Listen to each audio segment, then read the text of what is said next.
vous avez votre capacité de production, la chose que vous devez faire, c'est d'avoir la capacité de vendre. Parce que imaginez si vous pouvez vendre, vous pouvez fabriquer 10 bouteilles par jour, mais vous vendez une bouteille par jour. Comme si chaque jour il y a 9 bouteilles qui viennent s'ajouter à votre stock. Alors même vous serez découragé, vos coûts de production augmentent. Donc le grand problème des entrepreneurs, on va revenir un peu dans ce que je vais dire aujourd'hui, c'est la capacité à vendre. Donc vous avez une marque, je crois que c'est le vin de Babi. Vous devez travailler le packaging, j'ai vu vos bouteilles, tout ça. Quand tout ça est fait, vous devez commencer à vendre, travailler votre usine à client, et deuxième chose, surtout, votre capacité, votre cycle de distribution. Aujourd'hui, vous êtes distribué dans combien d'endroits? Et puis j'ai vu votre bouchon, je ne sais pas si c'est comme les bouchons de vin où c'est beaucoup enfoncé. C'est pas très enfoncé. C'est selon les bouteilles. C'est selon les bouteilles. Il y a des bouteilles où c'est bien enfoncé. Ok. Vous êtes distribué dans combien d'endroits? Pour l'instant, pas. Ok. Lorsque moi, par exemple, je faisais sortir mon livre la première fois, je voulais distribuer dans des endroits, ils n'ont pas accepté en fait. Parce que quoi? Nous, on veut vendre Rebecca Iwaki, on veut vendre, je ne sais pas quoi, quand tu viens, je ne vois rien. Ils n'ont pas accepté. Qu'est-ce que j'ai dû faire? Me concentrer sur le digital. On avait tiré 1000 livres. Lorsqu'on est parti de la Librairie de France, ils nous ont proposé de leur déposer 2 livres. Ils vont attendre de voir, en fonction de comment ça bouge, on va encore apporter. Si on doit faire comme ça, 2, mais dans 5-16 ans, on va finir. On est allé vers, comment ils appellent, les autres là. Ceux qui sont à Cap Nord là. Fnac, même chose. On vous fait tourner. J'ai compris que si je voulais atteindre ces bonhommes là, je n'allais pas finir mon stock. Donc je me suis mis sur Facebook. J'ai créé une page entrée-prenez. J'ai commencé à communiquer autour du livre. Chaque fois que quelqu'un achetait un livre, le monsieur envoyait une photo de vous avec le livre. Donc j'ai pris la photo, j'ai rendu ça viral. C'était devenu comme un effet de mode. Beaucoup de gens voulaient poser en photo avec entrée-prenez. Moi, derrière, ce qui m'intéressait, c'était de vendre le livre et de le faire connaître. Quelque temps après, je suis passé à la RTL2, à l'émission Entre les lignes. Le lendemain de mon passage à Entre les lignes, il y a des gens qui se sont rendus à la Librairie de France pour dire je veux le livre entrée-prenez. Une personne, 2 personnes, 3 personnes. Ça dit on n'a pas. Donc le chef de réunion s'est posé la question, mais c'est quoi le livre entrée-prenez que les gens viennent demander? Et il allait sur le net, il est tombé sur le contact d'une des assistantes, il a appelé, il a dit on veut le livre entrée-prenez.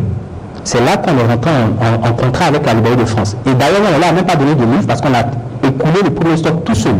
C'est mon nouveau livre. Et là encore, c'est la Librairie de France. Et là, je l'ai dit en direct, alors que je suis fini, on est à l'aise. Pratiquement chaque jour, vous appelez.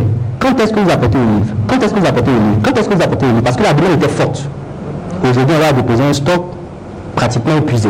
Donc, c'est-à-dire quoi? On a travaillé la communication, on a donné envie aux gens d'avoir notre produit. Et après, on s'est dit quoi? C'est important pour nous d'être distribués. Parce que tout seul, on est limité, c'est plus lourd. Hier, il y a quelqu'un qui m'a envoyé un post, m'a fait un commentaire pour dire non, vous avez fait la promotion, alors que moi je viens juste d'acheter mon livre hier à Boaké.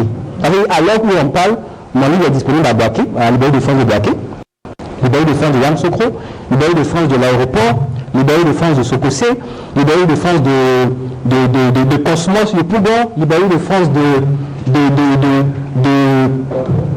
Plateau, Librairie de France de Zone 3. Donc c'est important d'être distribué. Donc quand votre produit, les vins de Babi vont se retrouver dans plusieurs rayons et que vous allez travailler votre image de marque, il y a des gens qui vont vouloir goûter, regoûter, boire, consommer le vin de Babi. Donc il faut de l'intensité. C'est-à-dire ne pensez pas que quand vous créez un produit, vous devez suffisamment mettre de l'intensité et vous devez avoir une vision très, j'ai envie de dire, de colonisation. J'ai suivi un documentaire l'année passée, La guerre des colas. Ce documentaire-là m'a marqué. Je vous recommande d'aller tous faire des recherches. Aux États-Unis, l'Américain moyen boit plus de cola par an que de l'eau. Est-ce que vous avez compris? C'est choquant. L'Américain moyen boit plus de cola que d'eau. Je ne dis pas de coca, parce que là-bas, il y a 2 leaders. Il y a Coca-Cola et puis il y a Pepsi-Cola. Ils se livrent une guerre que vous ne pouvez pas imaginer. Ce n'est pas une petite concurrence entre Box Libra et puis... Comment ça s'appelle? Brassiva. Ça, c'est les petits. L'autre fait en Côte d'Ivoire, c'est Box, point. L'autre réplique. Ça, c'est les petites concurrences. La première fois que les États-Unis devaient envoyer un homme sur la Lune, Coca-Cola s'est dit, il faut que la première boisson à aller sur la Lune, en dehors de l'eau, il n'y a pas de preuve qu'il y a de l'eau sur la Lune, soit du Coca-Cola. Ils sont allés vers la NASA. Combien ça va nous coûter pour que la première boisson fabriquée par un être humain arrive sur la Lune soit Coca-Cola? Dès que Pepsi-Cola a pris ça, ils sont allés. Ils disent qu'importe ce que Coca-Cola va vous proposer, nous on est prêt à vous proposer le double. Pour que la première boisson fabriquée par un être humain arrive sur la Lune. C'est-à-dire, le jour où Neil Armstrong partait déposer là, il allait avoir dans sa main un verre de Coca-Cola. Tu t'imagines un peu en termes d'image de marque. Tellement ils se sont battus, ils ont coupé court. On a dit on va prendre Coca-Cola et puis Pepsi-Cola. On ne peut pas prendre l'un des deux.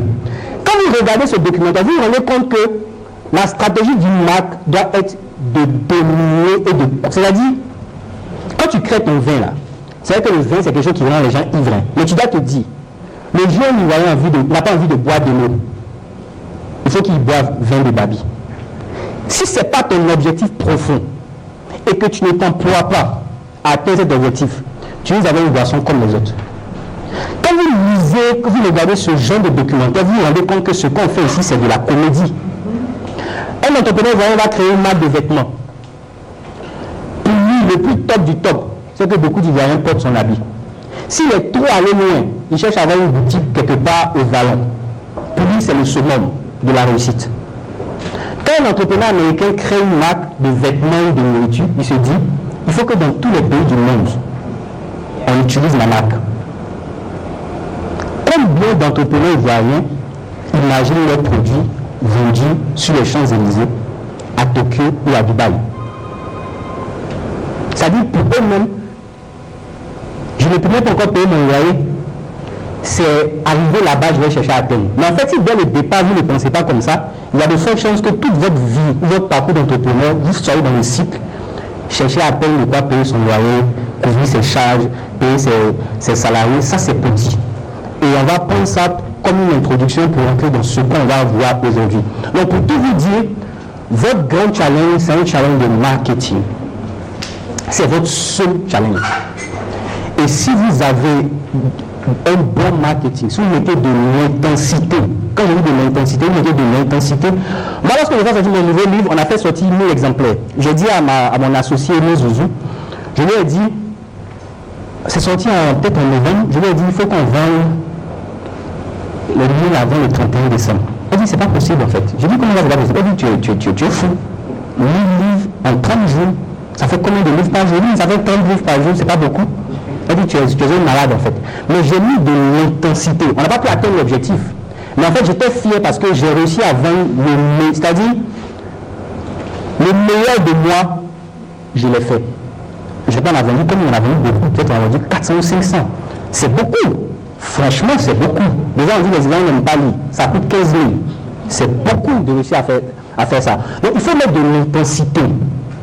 C'est-à-dire, il y a des objectifs. Si vous ne vous fixez pas des objectifs très haut et que vous ne mettez pas l'intensité, il y a de fortes chances que vous atteignez des petits objectifs. Comme on dit, il faut viser la lune comme ça, au moins si tu tombes dans les étoiles, c'est pas grave. Il y a des gens qui ne visent même pas l'étoile, chasser pour les... Ça, c'est pas sérieux en fait. Donc si vous êtes là à AV 2021, c'est que vous êtes des entrepreneurs. Si vous êtes intéressé par l'entrepreneuriat, vous devez savoir c'est quoi l'entrepreneuriat. Et on va rentrer dans le vif du sujet. Je vais partager avec vous 3 points. Je veux qu'on ait vraiment le temps de questions-réponses parce que c'est que chacun par ses questions pourra recevoir les réponses qui vont l'aider. Donc je vais essayer de ne pas être très long dans mon intervention et pour qu'on ait plus de temps d'interaction. Donc, tout à l'heure, j'ai posé la question, on n'était pas plein, comme là maintenant tout le monde est là, j'ai posé la question. Quels sont ceux parmi nous ici qui sont des entrepreneurs? Qui sont déjà des entrepreneurs? Levez la main. Ok, quels sont ceux qui ne sont pas encore des entrepreneurs? Ok, c'est les plus nombreux. Donc, la première chose que je veux que vous reteniez de AV 2021, c'est que vous devez comprendre c'est quoi l'entrepreneuriat. Parce que l'entrepreneuriat aujourd'hui est un effet de mode, mais il est très mal défini. L'entrepreneuriat est un effet de mode. Tout le monde parle d'entrepreneuriat. Tout le monde veut devenir entrepreneur. Tout le monde même se dit entrepreneur. Mais la vérité, c'est que l'entrepreneuriat est très mal défini. Et le